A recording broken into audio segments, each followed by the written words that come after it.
Missing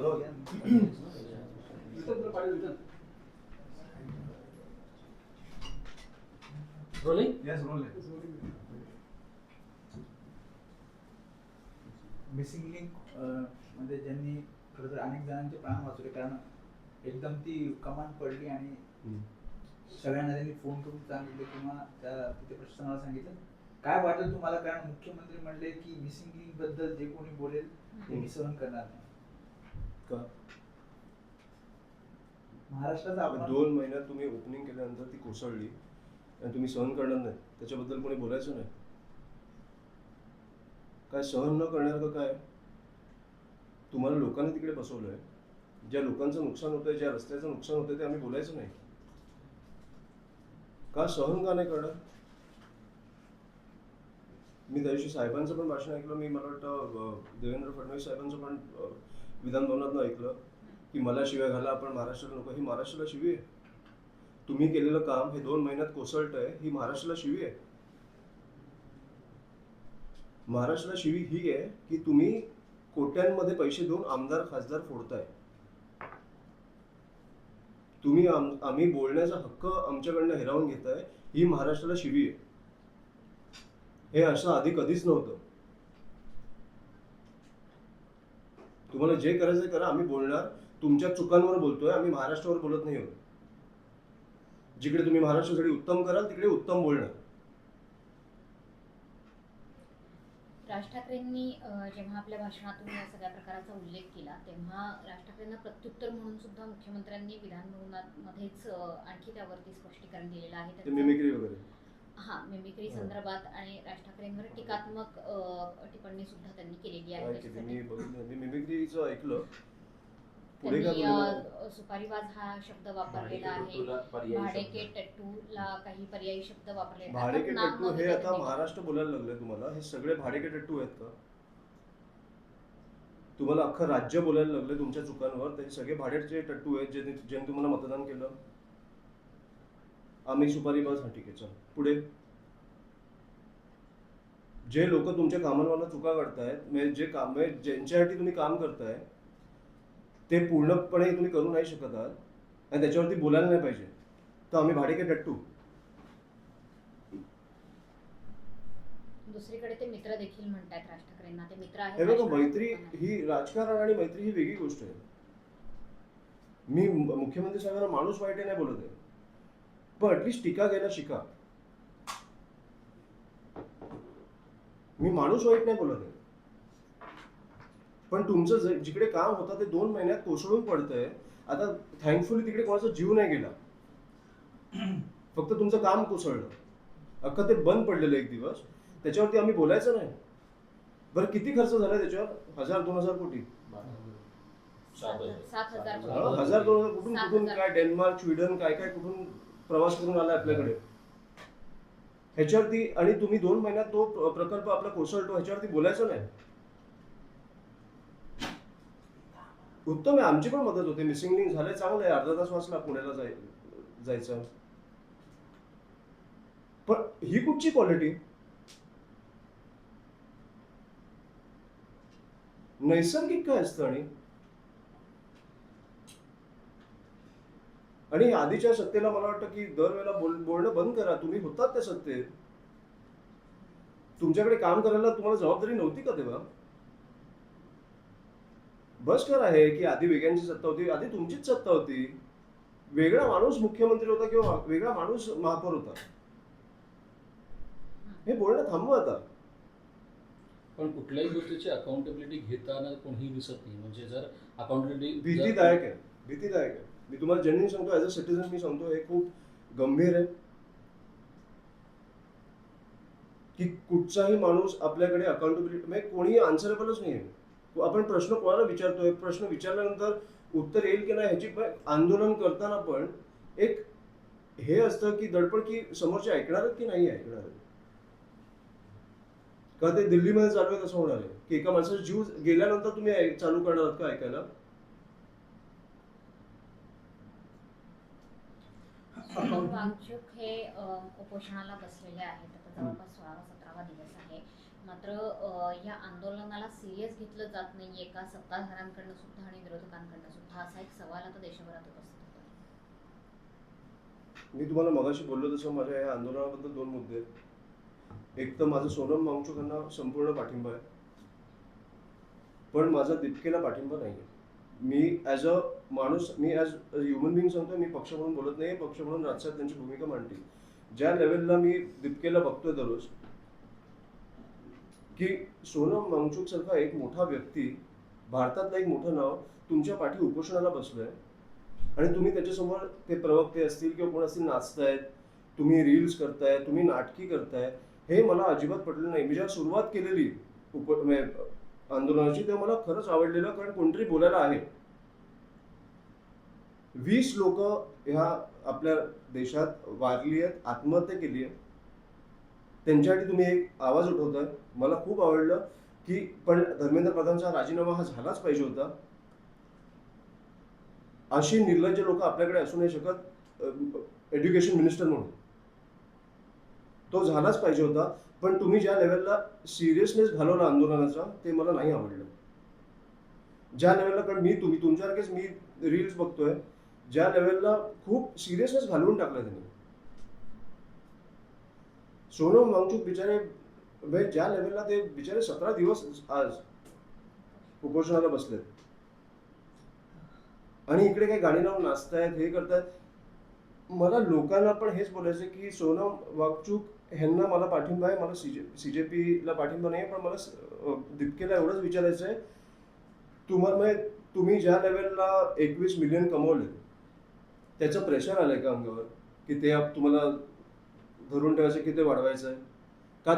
तुम्ही देशासाठी उतरलाय. देशासाठी उतरलाय ना, तर तुमच्यातलं इमोशन ते बाहेर आलं पाहिजे, लोकांबरोबर कनेक्ट झाला पाहिजे. तुम्ही नाचू नाही शकत, नाटकी नाही करू शकत. 20 लोक मारले, त्यांच्यासाठी तुम्ही एक आंदोलन उभं केलंय, हे सिरियस पाहिजे. आणि मला वाटतं की ज्या लेवलला आता तुम्हाला राग नाही आहेत का? मला एक आधी म्हणून मला पटलेला तो माणूस की US वरनं परत आला, सीजेपी नावाचं एक डोकं लावून त्याने एक ते काय पेज उभं केलं, लोकांचा पाठिंबा आला. ही लोक कुठे आहेत हे पण मला माहित नाही. 21 मिलियन म्हणजे 2 कोटी. 2 कोटीमध्ये 1 लाख लोक पण नाही आले तिकडे. माझं लोकांना पण हेच सांगणं आहे की तुम्ही फक्त सोशल मीडियावर व्यक्त झालात तर तो तुमचा विजय नाही. तो तुमचा विजय नाही. एक पेज लाईक करणं हा तुमचा विजय नाहीये. ते 20 लोकांची गेली आहेत, त्यांच्यातला तुमचा पण मुलगा काहीतरी असू शकतो, हे कधी नको व्हायला. ह्याच्यासाठी आपण उतरलं पाहिजे.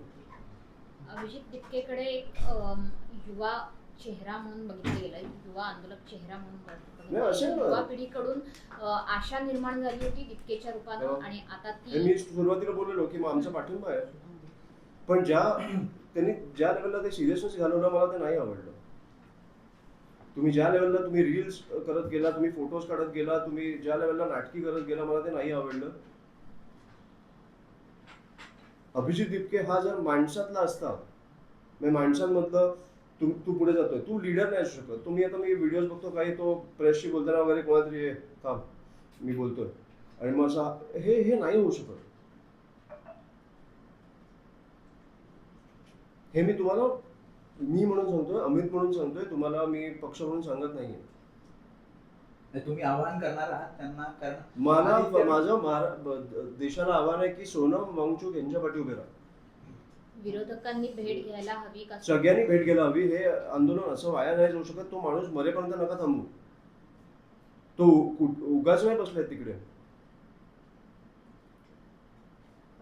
एक नीटचा पेपर लीक होतो, 20 लोकांचा जीव जातो, आणि एक मोठा आपला भारतातला एक माणूस येऊन तिकडे बोलतोय की मी उपोषणाला बसतोय. हे आंदोलन वाया नाही जाऊ शकत. मी सोनम वांगचुक यांच्या पाठी उभा आहे, पण त्याच्यासाठी पण मी काय करू शकतो मला माहित नाही. कारण विरोधी पक्ष असेल किंवा सरकार असेल, कोणीही लक्ष देत नाही तिकडे. पण विरोधी पण तुम्हाला असं वाटतं का उदासीनता सगळ्या का विरोधकांनी आहे? या मुद्द्यावर, आता तुम्ही म्हणताय सोनम वांगचुकला माझा पाठिंबा आहे, तर विरोधकांनी सगळ्यांनी एकत्र येऊन दिल्लीला सोनम वांगचुकच्या मागे जाऊन उभं राहायला हवं असं तुमची इच्छा आहे का? आणि ती मागणी तुम्ही करताय का? ते आव्हान तुम्ही करताय का विरोधकांना सगळ्यांना एकत्र? मी म्हणून तुम्हाला सांगतो, मी आज निघेन आपण पाहिलं, पण CJP ज्या लेवलला ते सिरियसनेस घालवते ना, ते मला नाही आवडत आहे. आपण तिकडे जाऊन बसू पाहिजे, पण करायचं काय? कारण तो माणूस प्रामाणिकपणे आपल्या भारतासाठी उतरलाय. कोणी येईपर्यंत तो थांबणार नाहीये, कोणी त्याची दखल घेत नाहीये. एक माणूस 17 दिवस खात नाहीये आणि आपण शांत बसलोय, कारण आपल्याला वाटतं आपण सोशल मीडियावरनं शिवाय घातल्यावर आपलं काम झालं.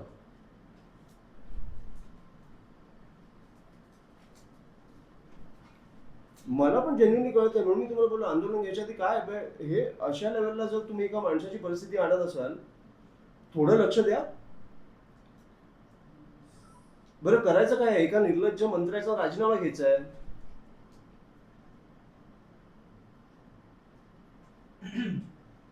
वीस लोकांचा मृत्यू झालाय, 20 लोकांचं सुसाईड झालंय. त्याचा त्यांनी जबाबदारी घ्यायची आहे. फक्त तुम्ही अकाउंटेबिलिटीच नाही ठेवतात.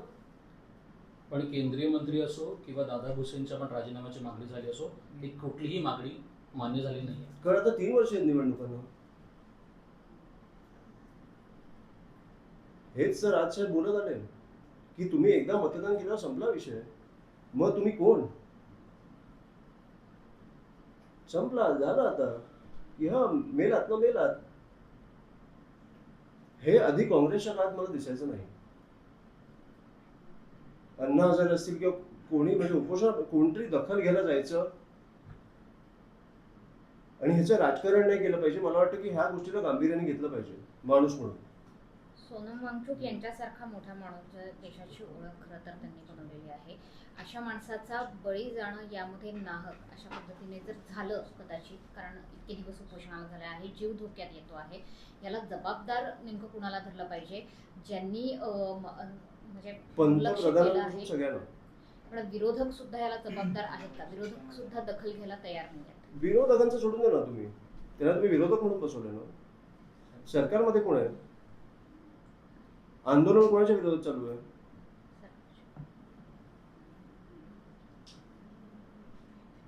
पंतप्रधान पण सगळ्यांना मला वाटतं की जबाबदार, जर ते गेले तर सगळ्यांना जबाबदार धरलं पाहिजे. ही कुठची पद्धत? एक माणूस मरतोय तुमच्या समोर, 17 दिवस उपोषणाला बसलाय, आणि समजा गॉड फॉरबिड पण गेले तर काय करणार तुम्ही?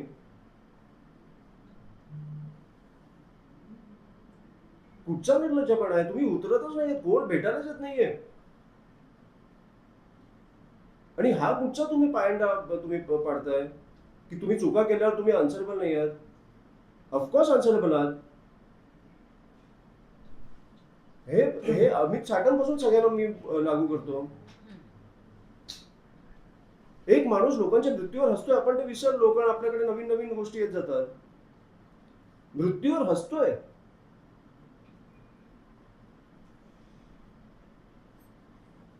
काल झाड पडलं, आज पॉटहोलचा विषय. पॉटहोलचा विषय म्हणजे काय? पॉटहोलमध्ये एक माणूस जाऊन मेलाय तुमच्यामुळे, आणि तुम्ही निर्लज्जपणे हसताय. काय नीचपणा चालू आहे मला कळत नाहीये. जी घटना घडली होती चेंबूरची, तिचा अहवाल आला. त्या अहवालामध्ये 7 लाख रुपये कॉन्ट्रॅक्टर आहे त्याला दंड ठोठावण्यात आला. मात्र गार्डन डिपार्टमेंट असेल किंवा रस्ते डिपार्टमेंट असेल, कोणालाही दोषी धरलेला नाहीये. आणि उलट महापौर म्हणतायत की मला हा अहवाल मान्य नाहीये म्हणून. अधिकाऱ्यांना क्लीन चिट आहे. मग प्रशासन माझं काय म्हणणं विरुद्ध नाही आता 3 वर्षांनी बोलू, पण 3 वर्षांनी मला वाटतं ते अकाउंटेबिलिटी घेतील. पण एका 11 वर्षाच्या मुलाचा मृत्यू होतो, बस. काय फरक पडतो तुम्हाला? तुम्हाला म्हणजे सरकारला? मला हेच वाईट वाटतं, ह्याच्याबद्दल बोलायलाच मला वाईट वाटतं की कोणीही आन्सरेबल नाहीये. म्हणजे तुम्ही एकमेकांवर ढकलताय विषय, आणि त्या मुलाच्या जीवाचा किंमत काय तर 5 लाख. 5 लाख फॅमिलीला दिलं झालं. अरे पण त्या परिवाराचा मुलगा गेलाय.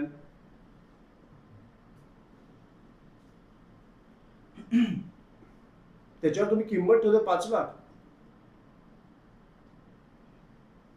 हे मला ह्याच्याबद्दल बोलायला मला काय बोलायचं ह्याच्यात कळत नाही. मला सिरियसली तुम्ही हे प्रश्न विचारू नका, कारण ह्याची उत्तर तुम्हाला 3 वर्षानंतर सरकारच देईल.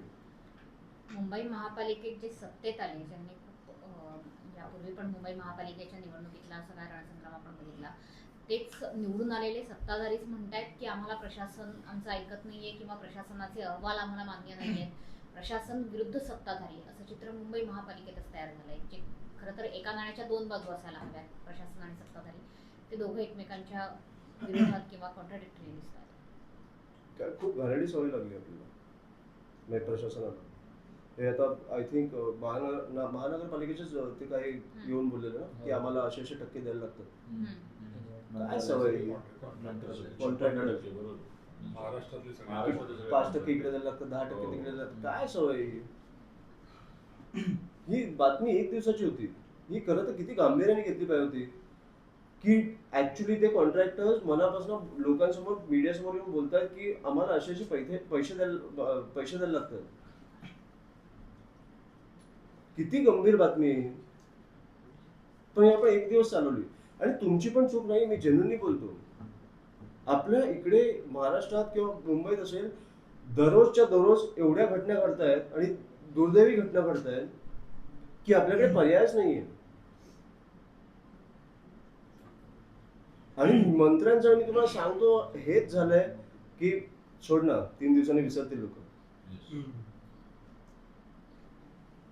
हेच साटमचं हेच झालं.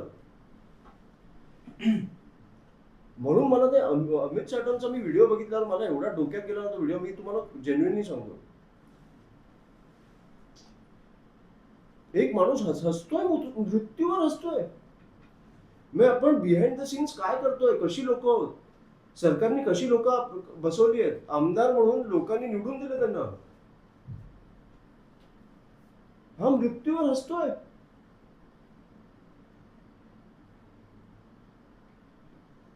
खरंच लाज आहे, लाज आहे, लोकांवर लाज आहे.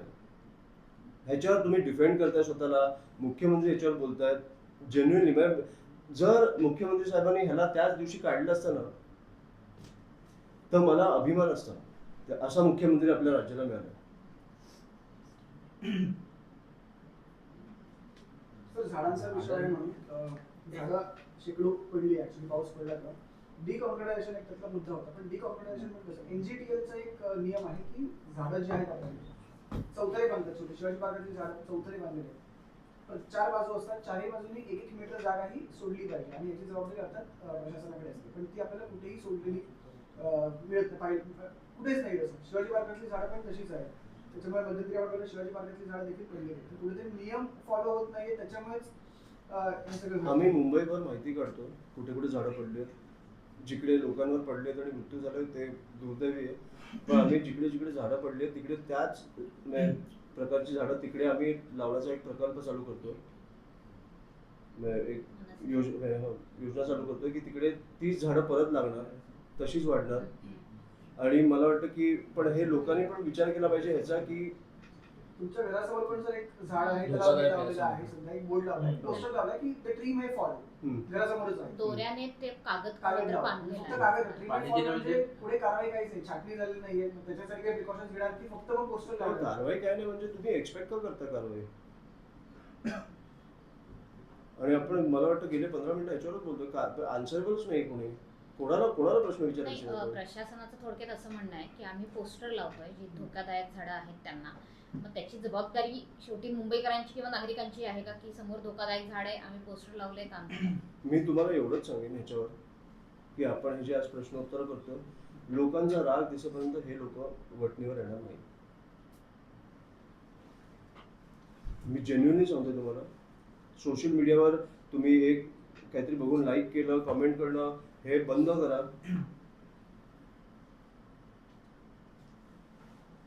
आम्ही आंदोलन केलं किंवा कुणी आंदोलन केलं याच्यावर, तर मला वाटतं लोक रस्त्यावर दिसली पाहिजे. तुमचे कॉमेंट्स आणि ह्याच्यात मला तुमचा राग व्यक्त झालेला नकोय. हे तुमच्या दाराशी पण येऊ शकतं कधीतरी. लोकांसाठी उतरा आता. आणि मला वाटतं की तुमची ताकद दिसेपर्यंत सरकार वटणीवर येणार नाही. हे खूप सोपं आहे. ज्या लोकांनी या सरकारला बसवलंय त्यांनी राग व्यक्त केला पाहिजे.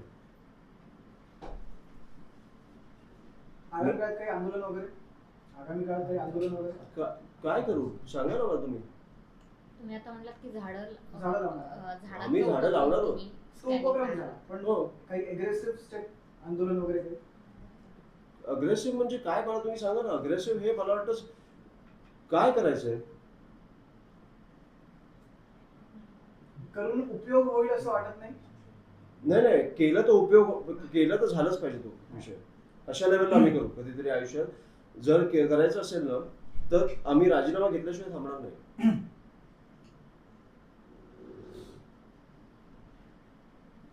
शिक्षकांचा पण विषय होता. टीईटी परीक्षेचा पेपर फुटला. 8,000 मध्ये तो पेपर त्या कर्मचाऱ्यांनी विकला. 6 लाख शिक्षक आहेत. आता ते परत वाट बघतात की टीईटीची परीक्षा कधी होईल. सरकारलाच विचारा. याची उत्तर मी काय देऊ. मी तुम्हाला जेन्युइनली सांगतो, आपण तेच बोलतोय. नीच प्रकारचं राजकारण चालू आहे. नीच. आज ठीक आहे आपण प्रश्नोत्तर करायला बसलोय कारण तुम्हाला बाईट घ्यायचं होतं, पण नीच प्रकारचं राजकारण चालू आहे. त्याच्याकडे ना तुमच्याकडे उत्तर आहेत ना माझ्याकडे उत्तर आहे. मी फक्त विचार करतोय की या सरकारला वटणीवर कसं आणायचं. त्याच्यासाठी आमची तयारी आहे. त्याच्यासाठी तुमचा पाठिंबा मिळेल एवढंच माझी अपेक्षा आहे. कारण आम्ही ऑल आउट जाणार जेव्हा जाणार तेव्हा. ईडी येऊ दे, सीबीआय येऊ दे, काही येऊ दे, पण ह्या नीच लोकांनी उत्तरं दिली पाहिजे.